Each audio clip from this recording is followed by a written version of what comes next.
આગળ સમાચારમાં વાત કરીએ તો રાજકોટથી સમાચાર સામે આવ્યા છે, જ્યાં રાજકોટમાં રોડ રસ્તા મામલે રાજકારણ ગરમાવ્યું છે।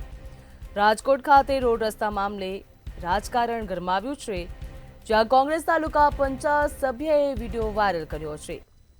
કોંગ્રેસના સભ્ય દ્વારા વિડીયો વાયરલ કરવામાં આવ્યો છે। અવારનવાર રજૂઆત છતાં પણ રોડ બનાવવામાં આવ્યો નથી।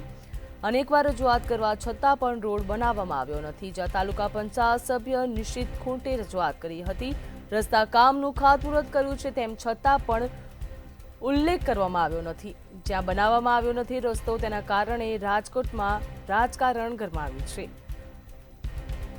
અમે ચૂંટણી આવે ત્યારે આંદોલન કરશું તેવું તેમના દ્વારા કહેવામાં આવ્યું છે। આગામી દિવસોમાં ઉગ્ર આંદોલન કરવાની ચીમકી પણ ઉચ્ચારવામાં આવી છે। આગામી દિવસોમાં તેમના દ્વારા આંદોલન કરવાની ચીમકી ઉચ્ચારવામાં આવી છે। પ્રશ્નોનું નિરાકરણ નહીં આવે ત્યાં સુધી તેમના દ્વારા રજૂઆત કરવામાં આવશે તેવું કહેવામાં આવ્યું। રાજકોટ ભાવનગર હાઈવેના પ્રશ્નનું નિરાકરણ કરવામાં આવશે। કેબિનેટ મંત્રી સાંસદના ઘરોનો ઘેરાવો કરશે તેવું પણ કહેવામાં આવ્યું છે।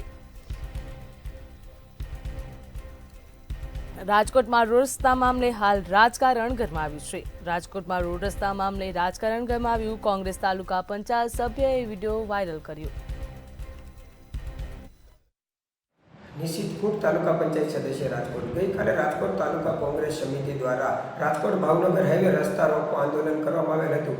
આ દરમિયાન ભાજપના આગેવાન અને તાલુકા પંચાયત સભ્ય ચેતનભાઈ પાણ દ્વારા એવું નિવેદન કરવામાં આવ્યું હતું કે આ ચૂંટણી નજીક આવતી હોવાથી કોંગ્રેસ દ્વારા આવા ખોટા આંદોલનો કરવામાં આવે છે। તો મારે ચેતનભાઈ પાણને એટલું કહેવાનું છે કે આ રાજકોટ ભાવનગર હાઈવે બાબતે મારી આગેવાનીમાં અનેકવાર રજૂઆત કરેલી છે। આપ અકીલાના માધ્યમથી જોઈ શકો છો કે ગયા 10મા મહિનામાં 2024માં પણ ખાડાઓમાં ભાજપની ઝંડીઓ ખોલીને મેં આંદોલન કરેલ હતું। ત્યારબાદ આ 2025માં 3જા મહિનામાં કલેક્ટર શ્રીને રોડ રસ્તાની ખરાબ હાલત બાબતે પણ રજૂઆત કરેલ હતી। તો મારે આપને કહેવું છે કે જો 4થા મહિનામાં આપ દ્વારા રોડનું ખાતમુહૂર્ત કરવામાં આવેલ હોય અને હવે ત્યારે તો 4થા મહિનામાં ક્યાંય વરસાદ હોય છે, 5મા મહિનામાં વરસાદ હોય છે અને આપ હવે વરસાદનું બહાનું કાઢી અને ખોટા પ્રજાઓને તમે ગુમરાહ કરો છો। અમે છેલ્લા કોંગ્રેસ સમિતિ દ્વારા છેલ્લા 2 વર્ષમાં અનેક રજૂઆત કરી છે। ભ્રષ્ટાચાર હોય, મોંઘવારી હોય, ખાતરના ભાવ વધારો હોય, ખેડૂત મુદ્દે આપે શું રજૂઆત કરી છે એ સામસામે ડિબેટ કરવામાં આવો ને। 10 દિવસમાં રાજકોટ ભાવનગર હાઈવેનું યોગ્ય નિરાકરણ નહીં આવે તો ભાનુબેન અને પરસોત્તમભાઈ રૂપાલાના ઘરનો ઘેરાવ કરવાના છે। આ વાત ફાઇનલ છે। જય હિન્દ, જય ભારત।